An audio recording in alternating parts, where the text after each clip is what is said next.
Hey, are you a student heading to college or already in college or thinking about returning? I need you to stop what you're doing right now and watch this video.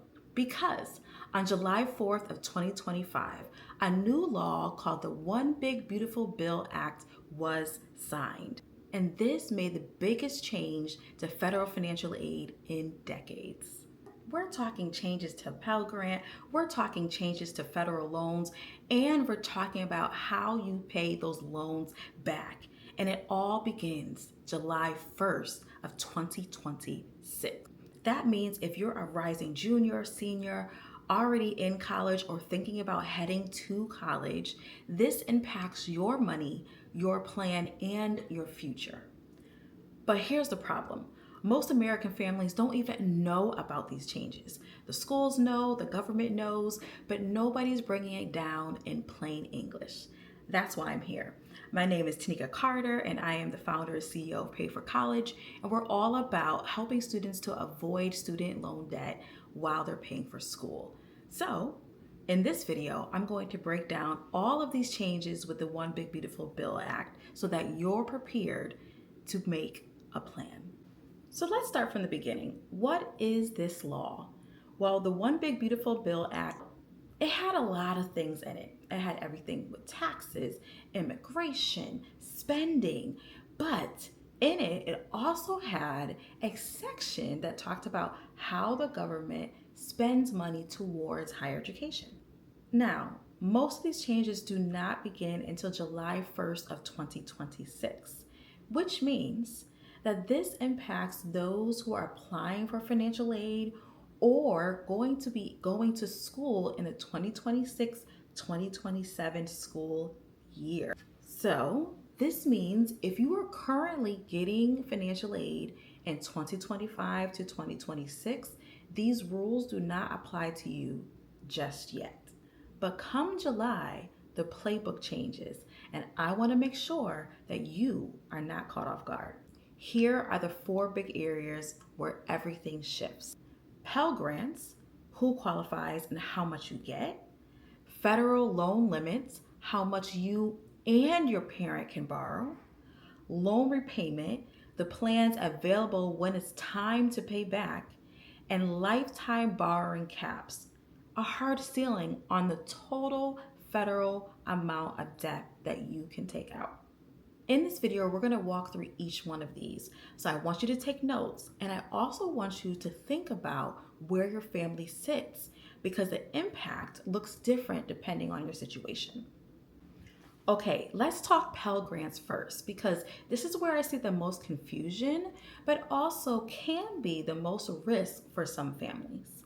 A Pell Grant is free money by the federal government that you do not have to pay back, but it is based on financial need. So for the 2026 to the 2027 school year, the maximum amount of award is $7,395. That has not changed.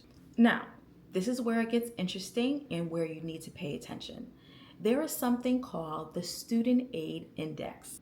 Under the new law, the Student Aid Index, which is the number that's produced by the FAFSA form that measures your financial need. This number, under the new law, cannot be 2 times the maximum award number. Now, earlier, I said the maximum award number is $7,395. So, multiply that times 2, it will be $14,790. This means if your student aid index is higher than $14,790, you are not, and I repeat, you are not eligible for a Pell Grant. No exceptions. Which means you get nothing, 0. Now, this can be a real big hit for middle-class families. You don't have to be wealthy, but if your SAI number is higher than that $14,790, this can be something for you to think about for your plans and how you're paying for your education. Now let's talk about the second thing that usually is going to shock most people. So under the old rules, if you receive scholarships and grants that covered your full cost of attendance, then you can still be eligible to receive your Pell Grant. That has changed. Now, if you have non-federal scholarships and grants that cover your full cost of attendance, you will no longer have access to your Pell Grant. Now, I want to be clear here. This can actually be a good problem to have because if you already have your full cost of attendance already paid for, then you're in a strong position. But if your aid strategy was built around stacking your Pell Grant along with scholarships, then you might need to rethink about your plan. So we'll talk about how to navigate this in a future video, but for now, know that the rule has changed. Next up, borrowing limits. Now, this is huge, particularly for parents, so I want you to listen up here. There is something called a Parent Plus loan. That is a loan that is by the federal government where a parent, if you're eligible, can borrow money on behalf of their undergraduate student. Under the new law, starting July 1st of 2026, parents are now only able to take out $20,000 per year per child. Plus, there is a lifetime limit of $65,000. So let's think about this. 20,000 times 4 is 80,000, correct? But you don't get access to 80,000 per student. You only get access to 65,000 per student. So that is important for you parents to know on how you're going to strategize if you were planning on borrowing for your student. So let's think about this some more. Most schools, especially if they're private, a lifetime cap of $65,000 won't even cover 2 years of tuition. So parents, we really need to re-strategize how we're going to assist our students. And the best way to do that, you know I'm the scholarship lady. Yes, we're going to need to really dive into scholarships, really dive into institutional grants, and maybe even some college savings plans to assist with this gap. Now, this is the government's way to put guardrails around parents and their borrowing limits. And honestly, it might not be a bad thing because the reality is there are so many parents who are destroying their retirement savings and also their plans financially to support their student going to school. And the Parent Plus loan also has the highest interest rate. So we really need to think critically about how we're going to pay for school without putting us in mounds of debt, not even if it's for your precious baby. Now, if you're a grad student or you're thinking about returning and starting a grad school program, this also pertains to you as well. The new law is saying that Grad Plus loans, which was another federal loan that was provided to graduate students, is no longer available. I repeat, the Grad Plus loan has been eliminated. So that means you only have access to a one subset of federal loans, which is your unsubsidized federal loans. We'll go into greater detail about that in a future video, but I want you to be aware if you are thinking about going to graduate school or you're thinking about returning into a graduate program or starting a graduate program, you need to know that the Grad Plus loan is no longer available. Now, here's something that a lot of people are not talking about. Now, earlier I just said that the Parent Plus loan has a lifetime limit of $65,000. Well, a lifetime limit is not just for parents. It actually is for all student borrowers as well. So, except for the Parent Plus loan, the new law sets a hard lifetime limit for student borrowers. It is $257,500. For undergrads, the cap is $57,500. So you want to think about this. What does it look like for most undergraduates? Most undergraduates are probably not going to hit $57,500 in the first place. So you might not have to worry about this. But if you are thinking about, or you already know you're going to go into a graduate degree program, then combined with your undergrad and your graduate school, you might be close to that $257,500 limit. So we need to plan accordingly. We need to think about how much loans are we planning to borrow, and most importantly, how am I going to pay it back? Speaking of repayment, let's talk about how the new law introduced how we're paying back student loans starting July 1st of 2026. Now, before we get into what the different plans are, I want to make clear here about something when we talk about repayment. You are only responsible for being in repayment once you're in repayment status. This means that you have a period of time where you're not responsible for having to pay back your loan automatically. This is particularly for student borrowers. Parents, your repayment status automatically begins as soon as your disbursement for your Parent Plus loan. Now, for students, you also have what's called a grace period. A grace period generally consists of 6 months, either after you've gone under half-time credits, or you withdrew from school, or you have graduated. So after any of those three, it triggers the 6 months grace period where you're not responsible for having to repay back your loans or having to be in repayment. But once that 6 months is up, then you are officially in repayment status where you will need to select a plan. So if you're already in school, then just bookmark this for later. But if you are currently in a repayment status or you're about to end your 6 months grace period, this is where you want to pay attention.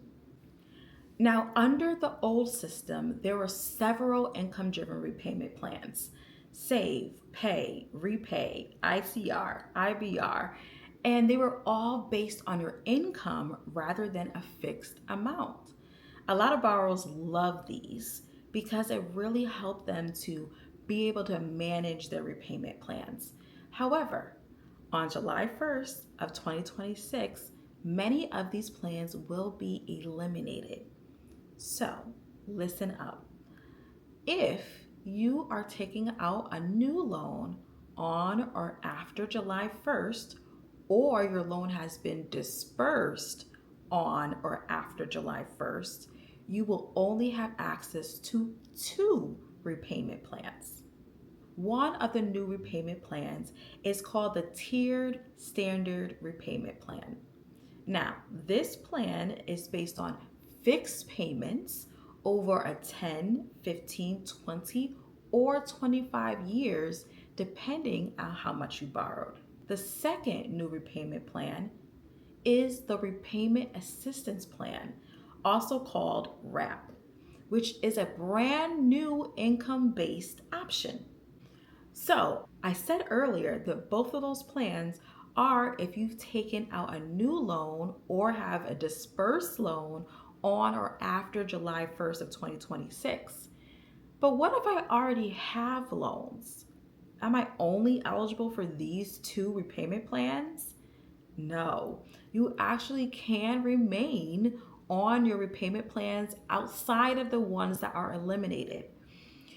Please know you need to select that before July 1, because if you do not select a repayment plan, they're going to put you on a standard repayment plan if you're eligible.